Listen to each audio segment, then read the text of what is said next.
Hello again, everyone. Marcus here. I review stuff. Today, I'm reviewing the song The Baying of the Hounds by Opeth.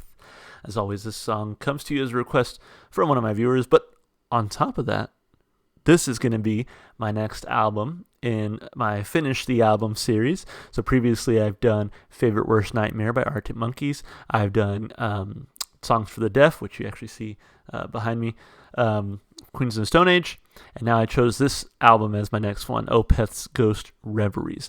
I've listened to a few tracks off of this album so far.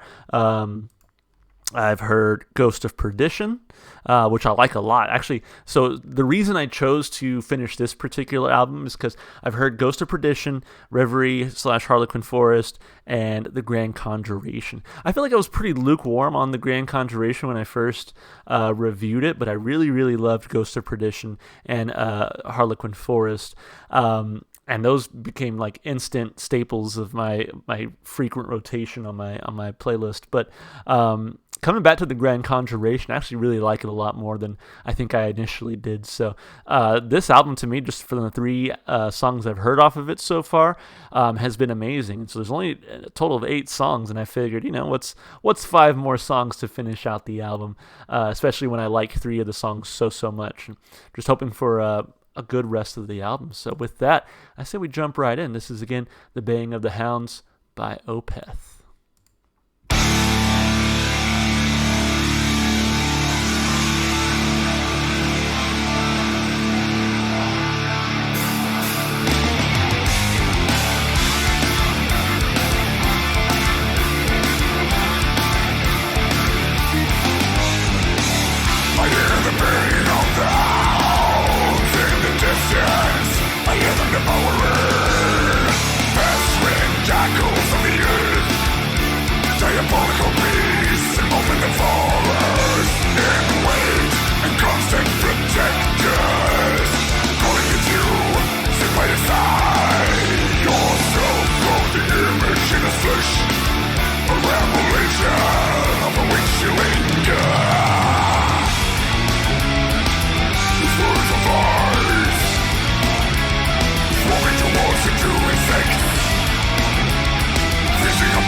I like that drum fill right there.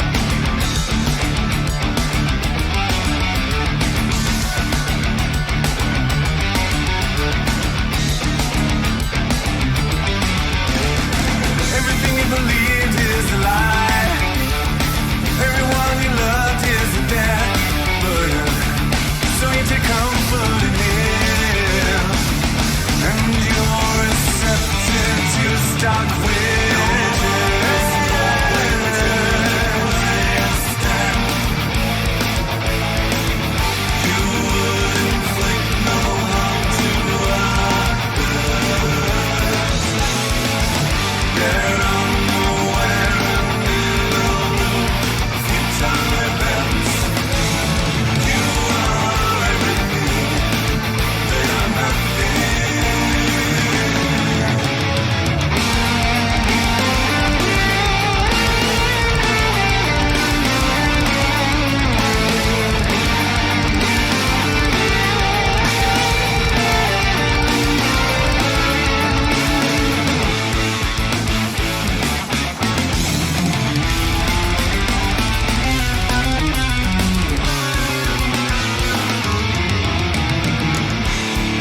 Wow, that's amazing.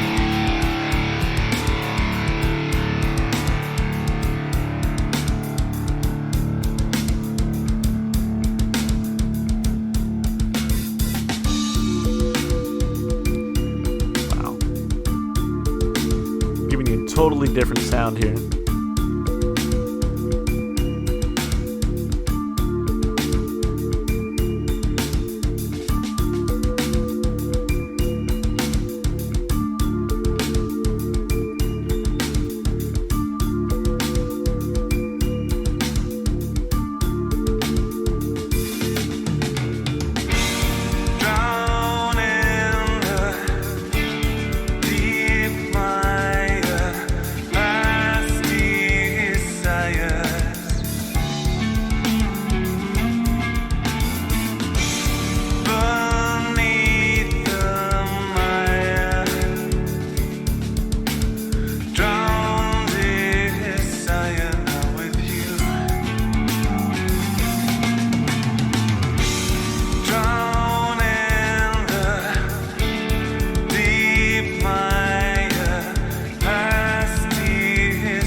Song is too good, man. Song is too good.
Listen, that might be my new favorite Opeth song. That might be my new favorite Opeth song. And that is saying a lot because I love Reverie, Harlequin Forest, that song. This song was so good, and I typically don't talk while the song's playing, but I'm sure you saw me saying all kinds of shit during the song because I just, man, it was so good. It was so good. Let's break the song down piece by piece like we always do, starting of course with the lyrics. So says here first of all, the song bio is unreviewed, but in this about section it says this song is partially inspired by lyrics from the song Diana, from Comus's album First Utterance, which is in turn based on the 1634 play Comus by John Milton. The central theme is of a woman lost in the forest and her attempted seduction/rape by a character named after the ancient Greek god of festivity, Comus. Okay, that's awful. The woman and her captor represent the polar opposites of chastity and debauchery, temperance and indulgence. In Milton's story, the woman refuses Comus's advances until she is rescued. Opeth's interpretation seems to be a darker take on that story. Okay, I'm not familiar with that story, so let's look at the lyrics. I hear the baying of the hounds in the distance. I hear them devouring pest-ridden jackals of the earth, diabolical beasts and roaming the forests. In wait and constant protectors calling you to sit by his side, your self-loathing image in his flesh, a revelation upon which you linger. Wow, I love the writing here because it is so sort of fantastical in nature, right? Very like the name of the album is Ghost Reveries, and I feel like all the songs here have that sort of dark, almost occultish feel to them in the writing. So great writing here. His words are flies swarming towards the true insects, feasting on buried dreams and spreading decay upon your skin. His eyes spew forth a darkness that cut through and paralyze, casts light upon your secrets, forced to confront your enemies. It is very dense, I think, lyrically, too. You have to sort of think about every line, every word almost. His words are flies swarming towards the true insects, feasting on buried dreams and spreading decay upon your skin. Dang, that's very dark imagery here. There, his eyes spew forth a darkness that cut through and paralyze, cast light upon your secrets, forced to confront your enemies. His mouth is a vortex sucking you into its pandemonium, fools you with a helping hand of ashes reached out in false dismay. His body is a country, the cities lay dead beyond despair. What a great line. His body is a country, the cities lay dead beyond despair. Friends turned enemies, unable to come clean, and a rising fog of reeking death. Everything you believed is a lie. Everyone you loved is a death burden. So you take comfort in him, and you are receptive to stark wishes. No longer struggling to declare your stand, you would inflict no harm to others. They are unaware and in a loop of futile events. You are everything, they are nothing. Yeah, man, this is, again, very lyrically dense, but everything you believed in is a lie. Everyone you loved is death burden. I wonder what, if the woman is the forest who is being attacked, is killed, her death will be a sorrow for those people. I'm not even that invested in this. No longer struggling to declare your stand, you would inflict no harm to others. They are unaware in a loop of futile events. They are unaware. So I'm guessing that maybe the speaker here is again that God talking about how like you can't see a God's perspective, right? Everything you believe is a lie. It's like a simplified version of reality, I guess. And everyone you love is death burdened. And then he mentions here, you would inflict no harm on others. They are unaware and in a loop of futile events. Sort of that, like, again, to a God, like this mortal life is definitely like almost futile, right? You are everything, they are nothing. Drown in the deep mire with past desires. Beneath the mire, drown desire now with you. Drown in the deep mire with past desires. Beneath the mire, drown desire now with you. Lined up verses on dead skin, the tainted lips of a stranger resting upon hers. And so I guess this is the part where he tries to seduce her. And I embrace bereavement. Everything beloved is shattered anyway. And that's what a great line there too. Like sort of, I embrace the sorrow of death, the bereavement, because everything ends up that way eventually, right? that's sort of like that acceptance of death.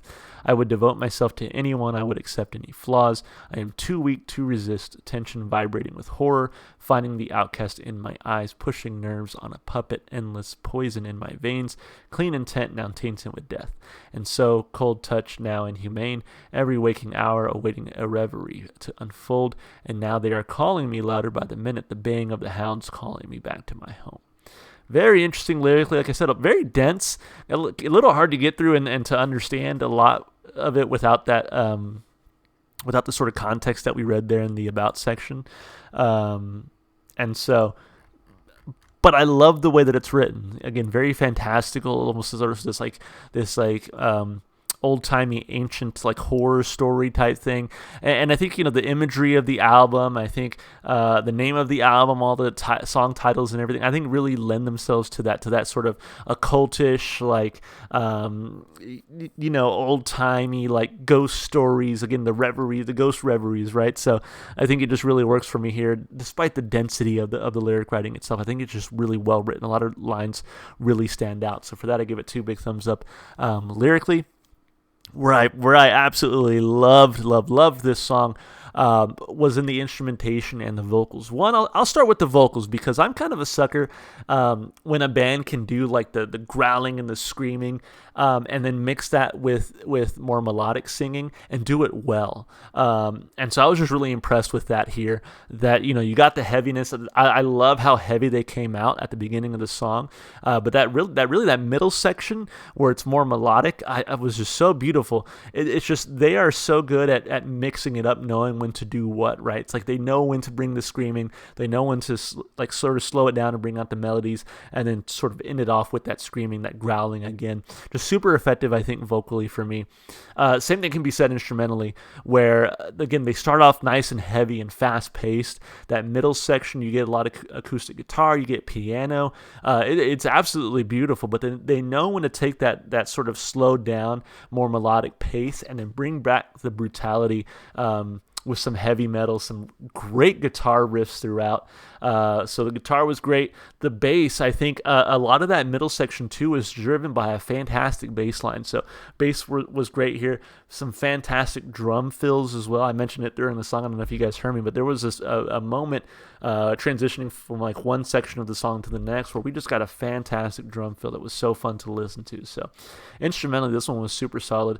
Same goes vocally. So I give it 2 big thumbs up there as well. As far as replay value goes, look, I said this one is probably my new favorite Opeth song.